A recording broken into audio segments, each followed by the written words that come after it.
¿Qué tal? Buenos días. En esta mañana que parece que no va a salir el sol, vamos a dar inicio a nuestro tercer tema, que es la infancia de Jesús. Esta plática está inspirada en el libro de Papa Benedicto XVI, La infancia de Jesús. Bien, ¿de dónde es Jesús? Todos lo saben y nadie lo sabe. Pilato se lo pregunta en la Pasión. En Nazaret también se lo preguntan, ¿qué no eres tú aquel con el que jugábamos? Y Natanael dice, ¿de Nazaret podrá salir algo nuevo? Pues los cuatro evangelios precisamente responden a esta pregunta. ¿Quién es ese hombre?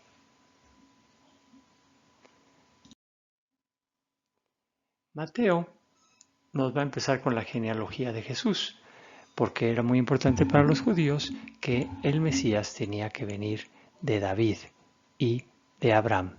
Son 14 generaciones entre cada ciclo, de Abraham a David, de David a Babilonia y de Babilonia a Cristo. Con su nombre se bendecirán todos los pueblos de la tierra. Tu casa y tu reino durarán por siempre en mi presencia, y tu trono durará por siempre. Entonces aquí tenemos las profecías, ¿sí?, que se cumplen precisamente con el nacimiento de Cristo nuestro Señor. Vamos a ver qué nos cuenta Mateo del nacimiento de Jesús. Cabe mencionar que hay muy poco de la infancia de Jesús. Vamos a cubrir hoy lo que hay y lo demás no es de la Biblia, sino son de libros apócrifos. Primero que nada, estas de generación en generación nos nombran a 4 mujeres: Tamar, Rahab, Ruth y Betsabé. Curiosamente, estas son las únicas 4 mujeres que están en la genealogía y ninguna de ellas es judía. Eso nos da una entrada a ya saber que desde entonces la religión iba a ser universal. Y con María hay un nuevo comienzo. Empezamos la plenitud de los tiempos, la etapa más grande en la historia del hombre.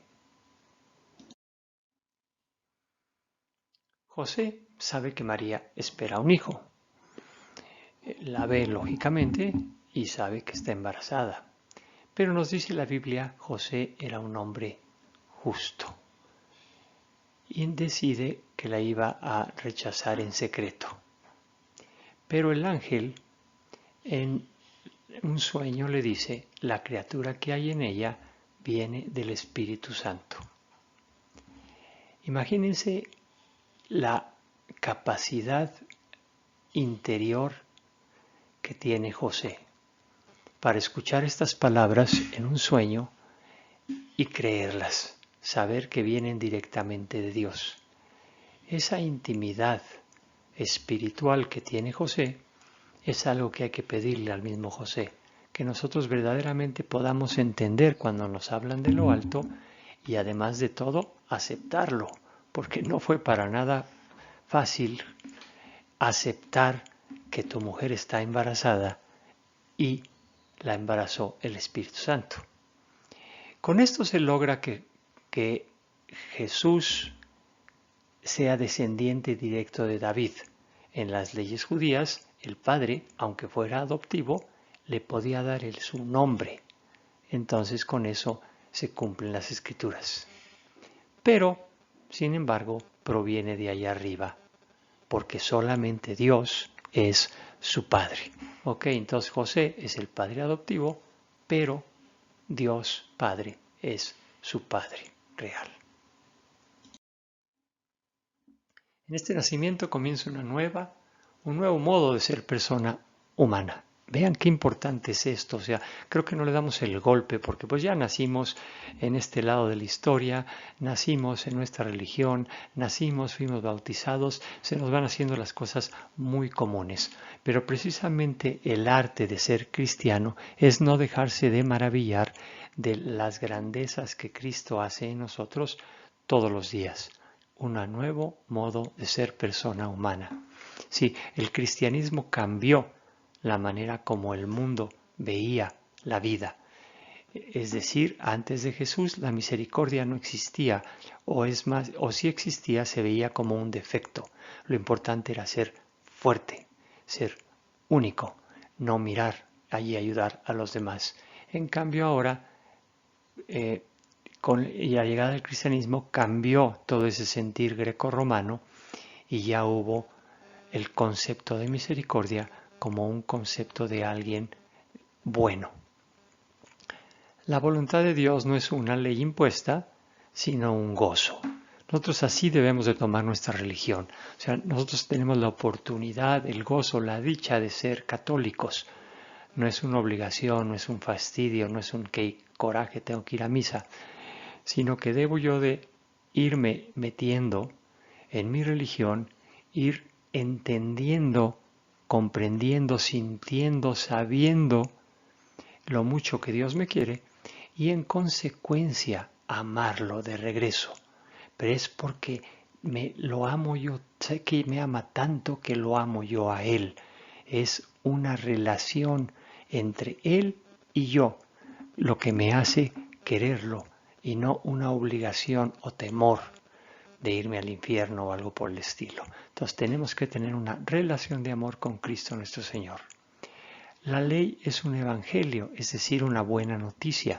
Yo tengo 10 mandamientos no para tener que o no que hacer cosas, sino es para saber cómo es que cumpliendo esto me voy a llevar bien con toda la humanidad. Son reglas las cuales nos ayudan a convivir con los demás.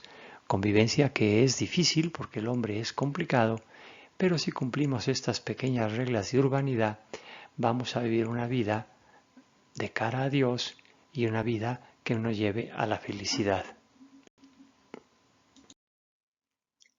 Entonces, como veíamos, José decide repudiarla. José escucha a Dios y le dice: José, no tengas reparo, acepta a tu mujer. José es una persona justa y en la Biblia, cuando quieren alabar a alguien, le dicen justo. O sea, no había mayor halago que el de ser una persona justa, y José lo es. No temas, José estaba temeroso de poder con tan inmensa responsabilidad. O sea, imagínense, de la noche a la mañana te das cuenta que vas a ser el padre, aunque adoptivo, pero el padre al fin y al cabo de Jesús. Porque le dicen: María dará a luz un hijo y le pondrá por nombre Jesús, porque él salvará a su pueblo de los pecados. Más claro ni el agua. Para un judío, esas palabras implicaban que era el Mesías, el hijo que María y José iban a tener.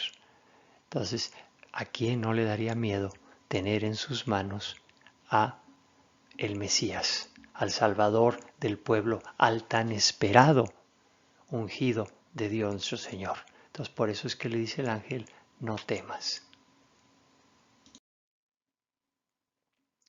Jesús, Yahvé, los dos quieren decir Salvador. Solamente Dios en la religión de los israelitas podía curar los pecados. Cuando Él dice: Hijo, tus pecados te son perdonados, le está diciendo al pueblo: yo soy el Mesías. Jesús nos salva, pero la gente no esperaba ese tipo de salvación.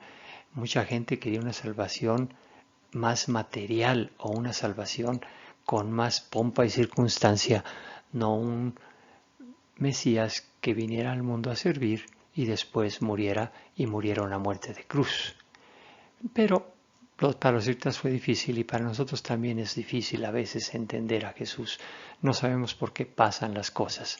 Acordémonos de estos momentos de los israelitas y su falta de entendimiento cuando nosotros tengamos un capítulo en nuestras vidas donde no entendamos. Jesús es más sabio que nosotros y, dejando pasar el tiempo, podremos entender mejor por qué nos pasa lo que nos pasa. El hombre es un ser relacional, es decir, nosotros necesitamos de relaciones con otras personas. Es más, nuestra felicidad, piénsenlo si no un momento, depende de las relaciones que tengamos con los demás. Si yo tengo una buena relación con mi pareja, si yo tengo una buena relación con mis hijos, tengo una buena relación con mis padres, con mis compañeros de trabajo, seré una persona plenamente feliz. Si por el contrario tengo problemas con una de estas personas tan importantes como mi pareja o mis hijos, pues soy infeliz. Entonces nos dice el Papa Benedicto, si se trastoca la primera y fundamental relación del hombre, la relación con Dios, entonces ya no queda nada más que pueda estar verdaderamente en orden. Entonces, sumamente importante primero estar bien con Dios. De esa manera tenemos una alma plena y una alma dispuesta a donarse a los demás, porque en una relación lo importante es ver que el otro sea feliz y no que yo sea feliz. Para eso necesito estar bien con Dios, para que Dios y yo podamos llevar a cabo esas relaciones en un ámbito de paz, en un ámbito de amor, en un ámbito de tranquilidad, para poder nosotros ser felices. Mateo nos aclara que todo esto está de acuerdo a las escrituras. Muy importante para los judíos ir al Antiguo Testamento, leer y comprobar que lo que estaba haciendo Jesús era lo que estaba escrito, lo que había los profetas predicho. Entonces por eso Mateo hace esa gran conexión entre un testamento y el otro testamento para que los judíos creyeran. Mateo establece que José toma a María sin haberla conocido y le pone al niño Jesús. Recuerden que conocido en la Biblia es el hecho de haber tenido relaciones. La profecía del año 733 a.C. se cumple en Jesús. Imagínense nada más, 733 años esperando que se dé una profecía. La profecía del profeta es como un ojo de cerradura, milagrosamente predispuesto, en el cual encaja perfectamente la llave de Cristo. Todo el Antiguo Testamento está perfilado, enfocado, dirigido a el nacimiento de Jesús, nuestro Señor, la encarnación de un Dios. Entonces, en el momento en que Dios, Jesús, nace, todo concuerda, todo hace sentido.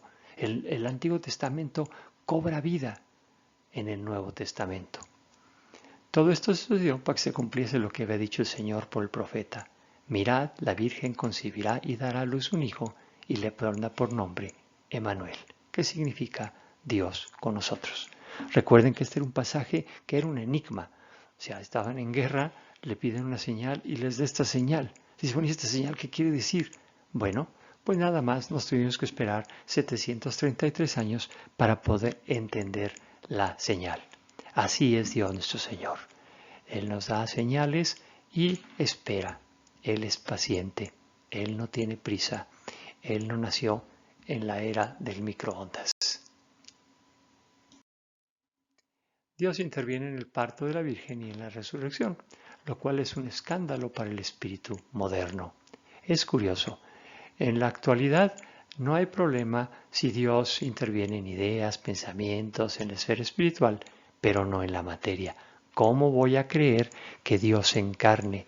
¿Cómo voy a creer que Dios resucite si lo único que hizo fue crear al mundo? O sea, son cosas ilógicas pero que se dan y con las cuales tenemos que vivir y luchar día a día, porque el modernismo o posmodernismo de esta era nos está negando a Dios. Y definitivamente nosotros tenemos que estar convencidos de que Dios es una parte vital, esencial, indispensable de nuestras vidas y no dejarnos influenciar por estas filosofías modernas que están centradas en el hombre en vez de estar centradas en Dios. Y cuando nos centramos en el hombre, perdemos la brújula, nos volvemos soberbios y nos creemos el centro del mundo. Y es fuerte cuando nos damos cuenta que no lo somos. El trancazo es muy duro. Nosotros, gracias a Dios, somos cristocéntricos. Si Dios no tiene poder también sobre la materia, entonces, lógicamente, no sería Dios. Jesucristo ha inaugurado una nueva creación, ahora es nuestro Creador y nuestro Redentor. Es nuestra segunda oportunidad, es el volver a nacer. Eso es lo que significa el bautismo, pero eso lo veremos la próxima sesión. Es por todo esto que la concepción y el nacimiento de Jesús de la Virgen María son un elemento fundamental de nuestra fe y un signo luminoso de esperanza. Es un nuevo nacer. No perdamos la habilidad de sorprendernos. Ahí está una foto de una pequeña hojita. ¿Se acuerdan cuando en primaria sembrábamos un frijol y iba saliendo? ¿Cómo nos emocionábamos de esa nueva vida?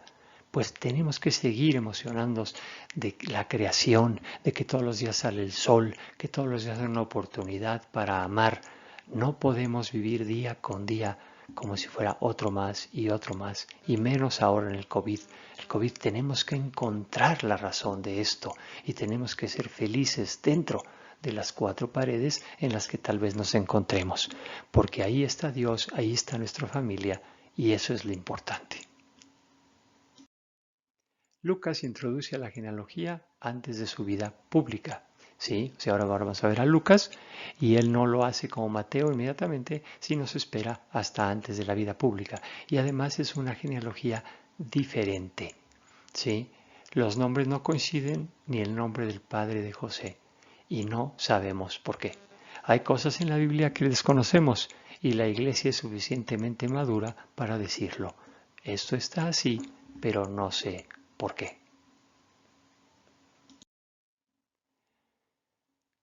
Tenemos a Augusto, tenemos el censo universal y tenemos la plenitud de los tiempos. Mateo y Lucas concuerdan en que Jesús nació en Belén por esos hechos, ¿sí? El censo y el emperador Augusto llamando a este censo, ¿verdad?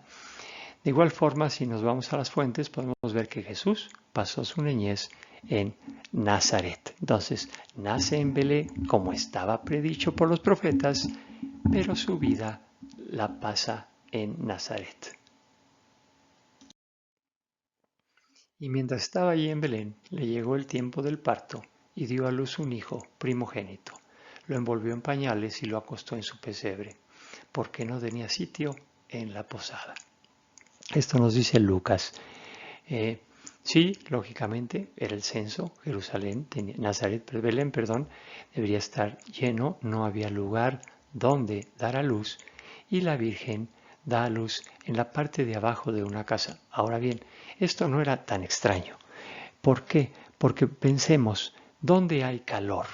Pues lógicamente en un establo, porque los animales le van a dar ese calor. ¿Y dónde hay silencio? ¿Dónde hay tranquilidad y calma para poder tener a un bebé? Pues ahí abajo, porque arriba hay el tumulto de gente, ¿verdad? Entonces no era tan extraño el hecho de que se pudiera pasar la noche en la parte de abajo del establo y era un muy buen lugar para tener a un hijo. No estoy diciendo para nada que qué fabuloso, qué bueno, simplemente es que no era tan extraño, digamos, el posadero no era tan malo como lo han hecho ver en nuestras posadas, ¿no? Vino a su casa y los suyos no lo recibieron, nos dice Juan 1. Sí, efectivamente, ¿cómo nació Jesús? Nació solo. Todos nacemos, pero lo vamos a ver la próxima vez también, pero todos nacemos al menos con nuestra familia y en esta ciudad. A Cristo le tocó nacer en Belén. Las zorras tienen madrigueras y los pájaros nidos, pero el Hijo del Hombre no tiene dónde reclinar la cabeza desde que nació. Él que fue crucificado fuera de las puertas de la ciudad, es decir, inclusive murió fuera de la gran ciudad de Jerusalén. El cristiano, al igual que Jesús, debe de salir del ambiente de lo que todos piensan y quieren, de los criterios dominantes para entrar en la luz de la verdad sobre nuestro ser y con esa luz llegar a la vía justa. Es precisamente, tenemos que saber dónde estamos, tenemos que saber qué creemos, Cristo nuestro Señor vino al mundo con un propósito, con un objetivo, y su objetivo era salvarnos. Nosotros, cada uno de nosotros tenemos un propósito, y ese propósito es también salvarnos. No salvarnos por nuestra propia mano, sino salvarnos porque Cristo ya hizo lo necesario para que nosotros podamos llegar al cielo, a ese ver a Dios cara a cara. Ese es nuestro destino final y tenemos que luchar día a día para llegar a ese destino final. Dios, Jesús, lo supo desde un principio y desde un principio nos da la primera lección, que es la de humildad. Nació en Belén, en un pesebre, abajo de una casa, entre los animales. Eso es humildad. Nosotros tenemos que luchar día a día con verdadera humildad por hacer que este mundo sea un mundo mejor, ayudado por Dios, lógicamente, pero luchando mano a mano con Él para que en este mundo se entienda que es la civilización del amor y no la cultura de la muerte. Es mucho lo que el católico tiene que hacer en esta época. Hay preciosas analogías sobre el nacimiento de Jesús. Por ejemplo, los pañales son la sábana santa, el pesebre es un altar, el pesebre también es alimento, ¿sí? Es alimento para animales, pero para nosotros es nuestro alimento, nos dice San Agustín. El asno y buey son los judíos y los gentiles, y el pesebre es el arca de la alianza. María dio a luz un hijo primogénito. ¿Qué quiere decir primogénito? Pertenencia especial a Dios. ¿Okay? Siempre eran los favoritos, los escogidos, los que eran los sacerdotes, etc. Pero ahora Jesús mismo es el primogénito de una nueva humanidad. Volvemos a lo mismo que hace rato. O sea, tenemos la oportunidad de empezar nuevos. Con el bautizo morimos al pecado para nacer a la gracia y le tenemos que dar el golpe. Tenemos la gran oportunidad de ser santos, el actuar como a Cristo le gustaría que actuáramos. Para eso vino Dios al mundo, para enseñarnos cómo actuar. A los únicos que se les avisó del nacimiento de Jesús son los pastores. ¿Por qué? Nuevamente el tema humildad. Porque es gente cerca de Dios, son almas sencillas, y si nos acordamos, David era un pastorcito antes de llegar a ser el rey de Israel. Ahora tenemos la concepción y nacimiento de Jesús según San Juan. La concepción de San Juan es mucho más espiritual, es formidable. El día de hoy no tenemos tiempo de analizar el primer capítulo de Juan, pero es una belleza. Si gustan, pausen el video y léanlo, medítenlo. Hoy en la noche abran su Biblia en Primera de Juan y vuélvanlo a leer cuando estén en calma, cuando estén tranquilos. No es una lectura fácil, pero sí es una lectura que nos eleva. En el principio existía la palabra y la palabra estaba con Dios. Y la palabra era Dios.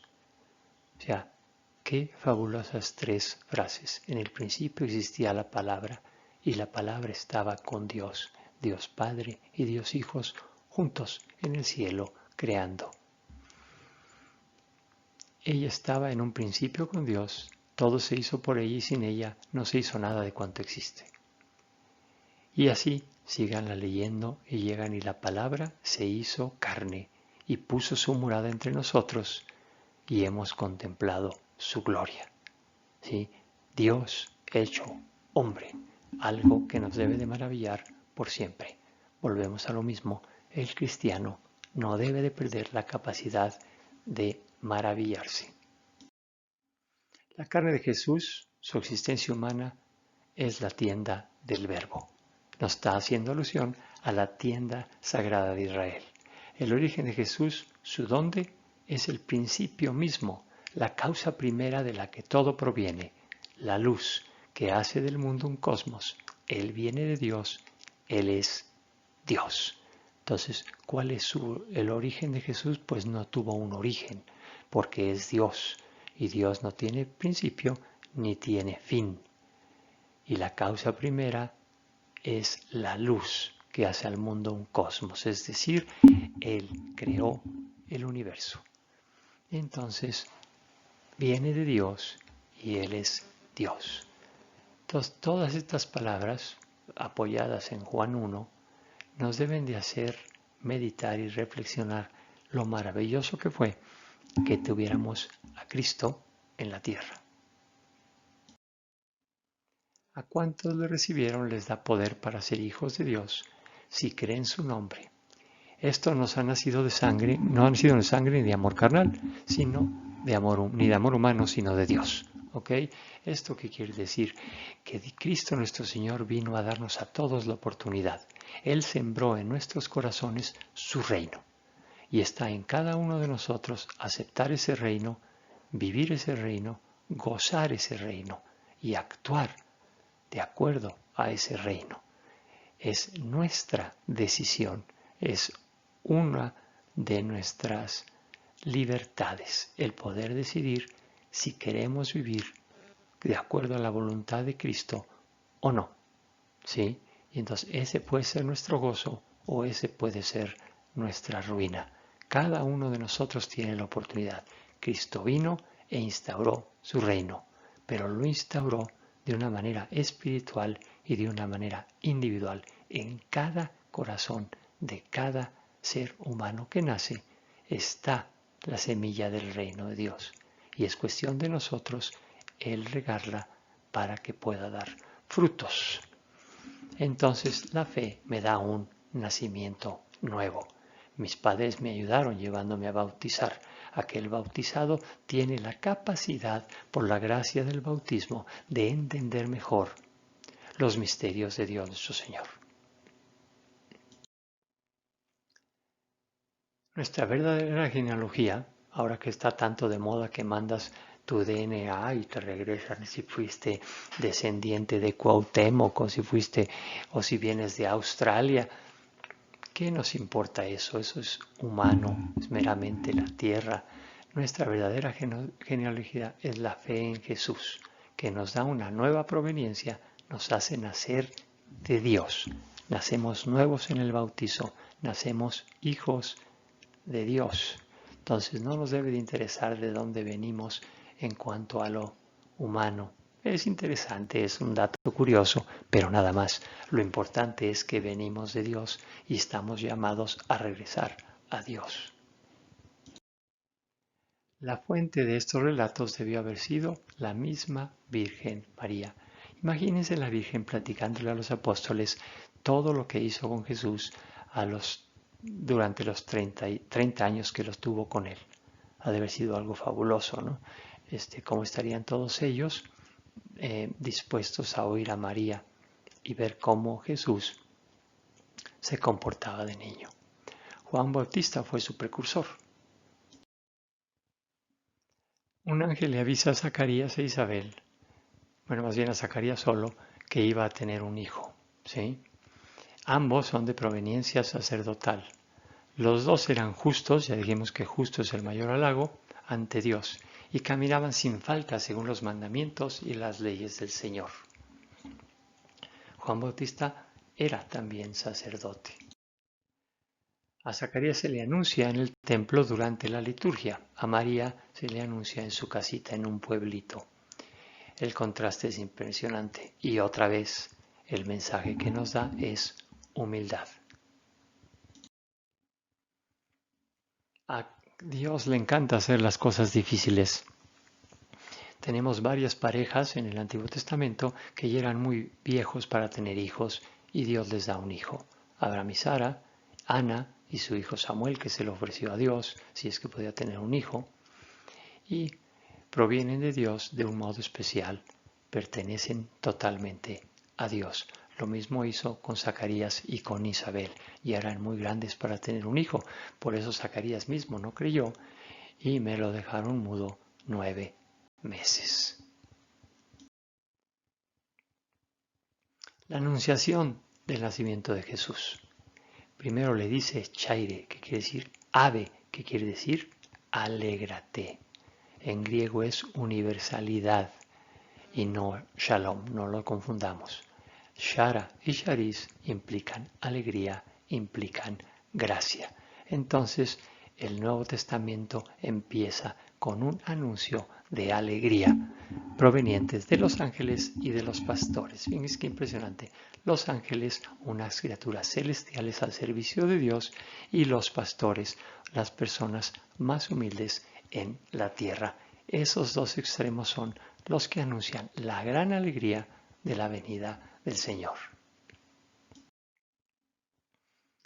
El Señor está en medio de ti, está en tu seno, profecía de Sofonías. Concebirás en tu vientre, nos dice Lucas. María, hija de Sión, es la arca de la alianza, el lugar de la auténtica inhabitación del Señor. El arca de la alianza se detenía en el templo, en el Santo de Santos, porque ahí era donde habitaba el Señor. Entonces, ahora, con mayor razón, en el vientre de María habita el Señor. Te puedes dar por nombre Jesús, que quiere decir Dios salva, pues tanto Jesús como Dios en la zarza ardiente salvaron. Dios le dice a Moisés, salvarás a mi pueblo de Egipto. Y Jesucristo viene a salvarnos a toda la humanidad, y no de Egipto, sino del pecado, del demonio. Mi reino no es de aquí, lo dice claramente Jesús a Pilatos, porque su reino está basado en la fe y en el amor, no en el poder mundano. A Cristo nunca le interesó los bienes materiales, siempre le interesó y le interesa el bienestar de mi alma. María reacciona. Cuando el ángel le dice, María reacciona, lógicamente se turbó, pero se calmó, meditó y aceptó. Eso es autocontrol. Una persona que tiene autocontrol puede salirse de onda un rato, pero inmediatamente cae y actúa con calma, tranquilidad, serenidad y como debe de actuar. Es decir, ¿qué esperábamos todos? Pues lógicamente ese fiat, ese grandísimo sí de María. Y ella pregunta con confianza al Señor. Ella tenía también una gran intimidad con Él. Igualmente, que José a María, pues lo mismo. Llega un ángel y te dice, vas a concebir un hijo. Dice lo que quiera Dios. Y le pregunta con toda confianza, pero ¿cómo es que voy a concebir un hijo? Puesto que no he tenido yo relaciones con nadie. Y entonces ya el ángel le dice, no te preocupes, es el Espíritu Santo el que te hará concebir un hijo. Y ella lo entiende. Qué intimidad, qué cercanía y qué silencio para poder escuchar a Dios. Entonces dice, sí, hágase en mí según tu palabra. Es la libertad humana concedida por Dios. Es fabuloso cómo hasta para nacer, para hacernos ese gran milagro, ese gran favor, le pide a un ser humano si lo recibe en su seno. Qué humildad de Dios. El entregar nuestra voluntad a la de Dios es el máximo regalo que podemos dar a Dios. ¿Qué es lo que hace María en este fiat? Que este fiat de María sí es un fiat perfecto. Nunca dudó, nunca cambió de rumbo, siempre dispuesta a hacer la voluntad del Señor. Nosotros tenemos que ir hacia allá. ¿Cuánto nos falta para poder llegar a decirle a Dios, ten, mi alma te la entrego, haz de ti lo que tú quieras? Mejor preferimos caminar con nuestros dos pies y cuando necesitamos ayuda, acordarnos del Señor. Pues vayamos pues tratando de cada día entregarnos y confiarnos un poquito más al Señor para verdaderamente poder llegar a la felicidad auténtica y completa. Bien, Mateo nos va a presentar el nacimiento de Jesús de acuerdo a José, es decir, lo enlaza todo con David. Vuelve a decir que es un hombre justo, igual que Abraham es justo. Su gozo está en la ley del Señor. Eso se representa con un árbol junto a un río. Si tú estás junto a la ley del Señor, nunca te va a faltar alimento, siempre vas a estar seguro de lo que haces. La finura de José, para percibir lo divino, ya lo mencionamos también, ese no temas. Le darás por nombre Jesús, es decir, lo adoptarás. Le da su nombre. Recuerden la importancia del nombre. en Israel. Cuando le das un nombre a alguien, cuando tú te haces de un nombre, ese es sumamente importante. Entonces, ese nombre, el apellido de, lógicamente no había apellidos, ¿no? Pero la descendencia es lo importante, viene de David. Después viene la presentación de Jesús en el templo. A los 40 días de nacido, Jesús es ofrecido en el templo a Dios. Jesús es judío. María y José son judíos y profesan su fe. Y a los 40 días tenían que ofrecerlo al templo y entonces María y José van a Jerusalén a ofrecerlo al templo. Simeón, dicen un hombre justo, nuevamente la palabra justo y piadoso, espera la consolación de Israel. Él estaba ahí hasta ver al Mesías. Entonces cuando ve a ese niñito dice, ahora sí Señor, ya me puedo ir en paz. Jesús está puesto para que muchos en Israel caigan y se levanten, y será como un signo de contradicción. Le profetiza eso a María, y también le dice, y a ti una espada te traspasará el alma, y eso nos debe transportar inmediatamente a la pasión. ¿Cuánto habrá sufrido la Virgen ese día de la pasión? Jesús debe ser luz de Dios en el mundo, pero esta misión se cumple en la oscuridad de la cruz. Siempre habrá paradojas en nuestra religión. Analizándola está llena de paradojas. Jesucristo hoy es un punto de contradicción. Dios con su verdad se opone a la multiforme mentira del hombre, a su egoísmo y a su soberbia. Entonces, claro, un católico siempre va a ser rechazado por el mundo. Mundo es el concepto del mal. ¿Okay? El mundo es bueno porque lo creó Dios, pero la Biblia cuando habla de mundo, habla del mundo que no quiere obedecer a Dios, de ese mundo del egoísmo, de ese mundo de la soberbia, de la mentira. Entonces siempre habrá esa oposición entre esos dos mundos, por decir algo, ¿no? Explicarlo de alguna manera. Entonces, el católico, al igual que Cristo, tiene que ser un punto de contradicción. Si tú como católico no has sido atacado, es que definitivamente no has sido un buen católico. Porque hoy hasta por verte ir a misa te van a chotear, te van a criticar, te van a decir que eres un borrego, ¿verdad? Entonces nosotros tenemos que tener la mente bien en alto y convencidos de que ser católicos es lo mejor que podría haber pasado en nuestras vidas. Dios es amor, pero también se puede odiar el amor cuando éste exige salir de uno mismo para ir más allá. Entonces, si nosotros no estamos preparados para dar, pues lógicamente vamos a odiar el amor. El amor no es una romántica sensación de bienestar. Eso en las novelas de Corín Tellado podrá hacerlo, ¿verdad? Pero en la realidad el amor es un sacrificio, es un sufrir por el otro para que el otro sea feliz. Y así se siente uno de todos modos inmensamente feliz. La muestra lo tenemos en las madres que inclusive esperando un hijo 9 meses y después de los dolores del parto aman a su hijo como no aman a nadie más en el mundo, ¿no? Porque así es el amor. En cuanto más te das, más amas y más feliz eres. Redención no es bienestar, un baño en la autocomplacencia, sino una liberación de estar oprimidos en el propio yo. El egoísmo corroe, el egoísmo te acaba. Cuando logras salir de ese egoísmo, entonces verdaderamente estás feliz, porque no estamos hechos para autodonarnos, o sea, darnos a nosotros mismos. Estamos hechos para darnos a los demás. Ahí es cuando sentimos una plenitud total, una felicidad absoluta. Y esta liberación tiene el precio del sufrimiento de la cruz. O sea, Cristo nuestro Señor, Dios del mundo, tuvo la peor muerte que podía existir en el momento de los romanos. ¿Por qué? Por amor. La profecía de la luz y las palabras acerca de la cruz van juntas. No se olviden de las paradojas de nuestra religión. Ahora pasamos a los magos de Oriente y la huida a Egipto. Jesús nació en Belén de Judá en tiempo de los rey Herodes. Entonces unos magos, que eran astrólogos, no magos, de Oriente se presentaron en Jerusalén preguntando, ¿dónde está el rey de los judíos que ha nacido? Porque hemos visto al salir su estrella y venimos a adorarlo. Entonces, los magos son sabios, son científicos, representan a todas las naciones que buscan y van hacia Jesús. Nuevamente, un signo de universalidad. Los sabios de Oriente son un inicio. Representan a la humanidad cuando emprende el camino hacia Cristo, inaugurando una procesión que recorre toda la historia.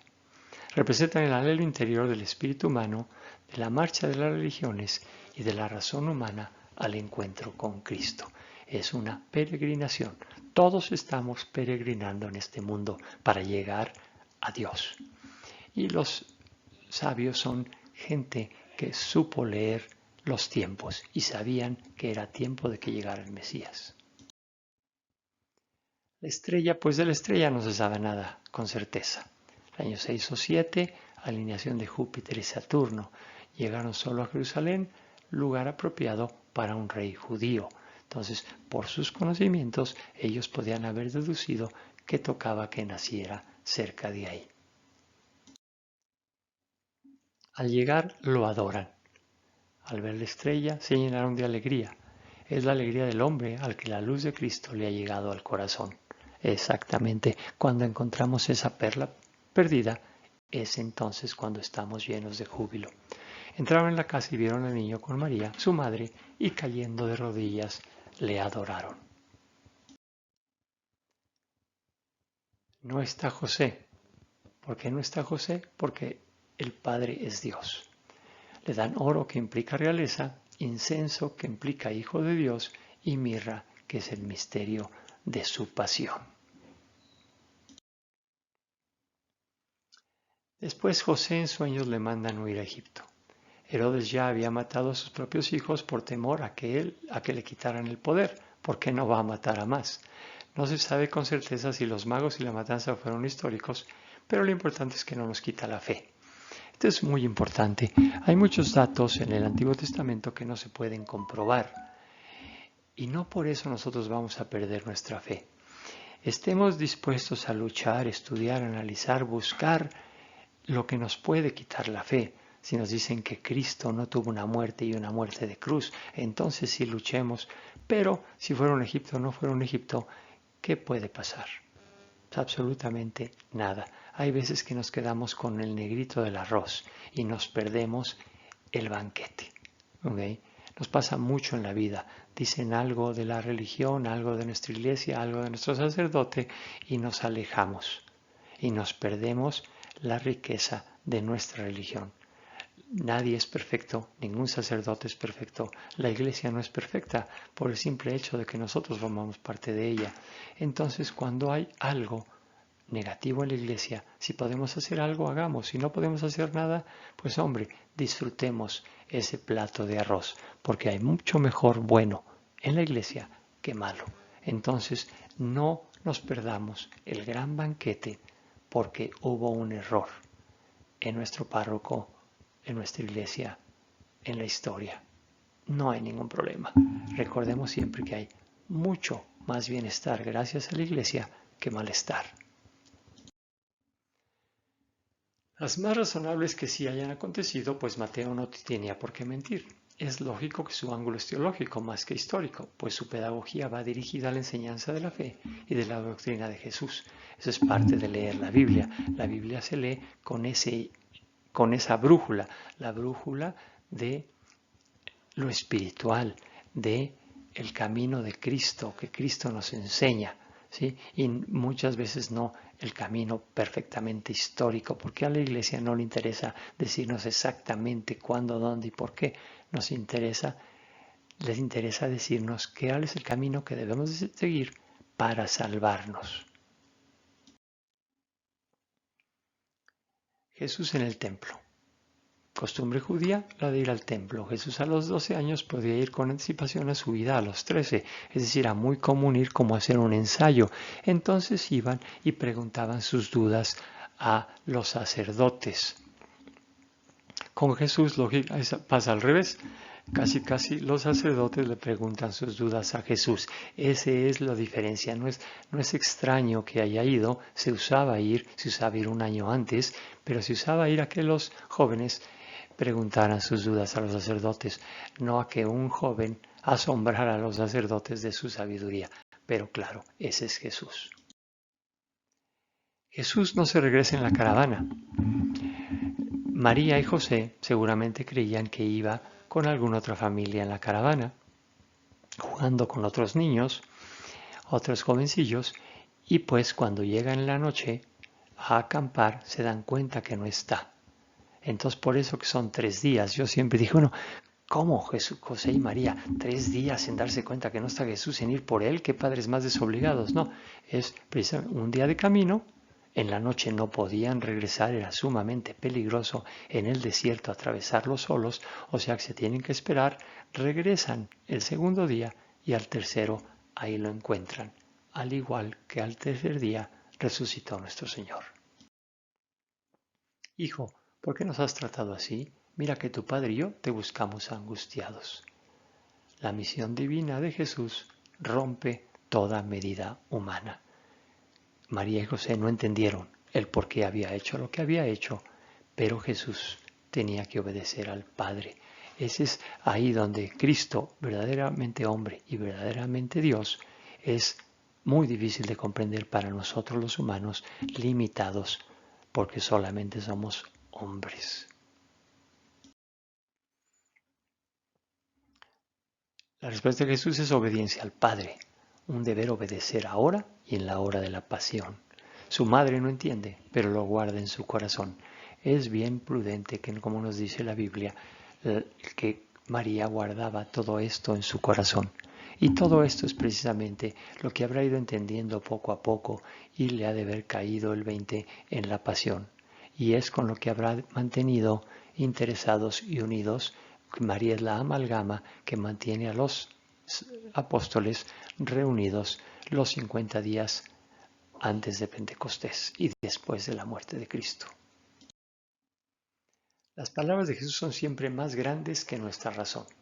Superan continuamente nuestra inteligencia. Tiene que ser. No queramos entender todo. No podemos entender a un Dios. Dios es infinito, nosotros somos finitos.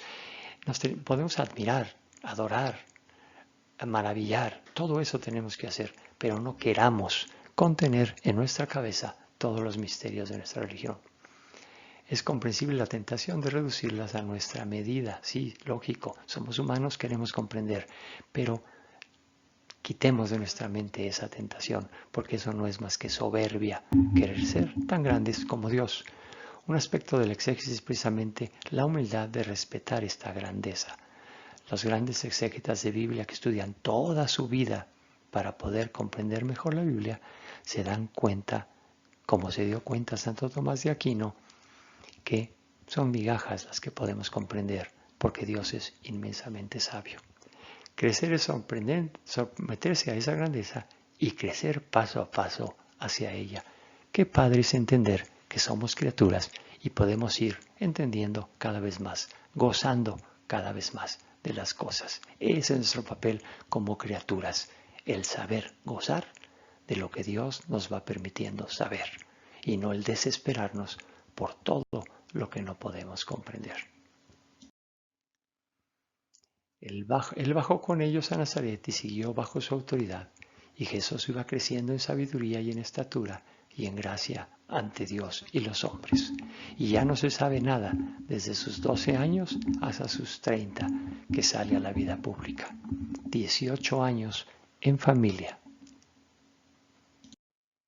Entonces Jesús en el templo conoce a Dios en sí mismo, está en su presencia, lo ve, está en el seno del Padre y por eso lo puede revelar. O sea, es la presentación, digamos, oficial de Jesucristo en el templo. Es ese combinar la divinidad con la humanidad. Es ese gran misterio. Jesús como hombre crece en sabiduría. ¿Cómo? ¿Cuándo? ¿Cuándo es verdaderamente hombre? ¿Cuándo es verdaderamente Dios? Dos naturalezas en una persona. Verdaderamente un misterio, el misterio de la encarnación. Que nosotros, pues si nos queremos volver locos, pensemos fuertemente en ello, ¿verdad? Pero no, ¿Por qué? ¿Cuándo sabe por divino? ¿Cuánto sabe por humano? Increíble. ¿Quién sabe? Pero no importa, sigamos adelante. Se manifiesta claramente desde estos relatos que Jesús es verdadero hombre y verdadero Dios. El profundo entramado entre los dos es un misterio absoluto. Este relato nos abre la puerta a lo que será Cristo en los evangelios, es decir, que a Cristo en su vida pública, cuando empieza a revelarnos la verdad sobre Él y su Padre. ¿Qué podemos concluir? Berit, ser familia con Dios. 18 años pasó desde su última vez que lo vimos en las Escrituras. 30 años en total pasó con sus padres. Eso nos dice que lo más importante en la vida del hombre es esa vida de familia. En familia, en obediencia a Dios Padre. Berit quiere decir alianza, quiere decir relación íntima con Dios, porque Dios quiere que seamos parte de su familia. Entonces, en la actualidad, que tanto se pelea por la familia, o más bien en contra de la familia, debemos estar conscientes. Cristo vivió 30 años en familia, solamente 3 en su vida pública. ¿Qué quiere decir? Que lo importante para nosotros es aprender a vivir en familia, amando nuestra familia. Muy bien, pues eso es todo por hoy. La próxima sesión vamos a ver el desierto y las tentaciones. Sean felices en Cristo. Hasta luego.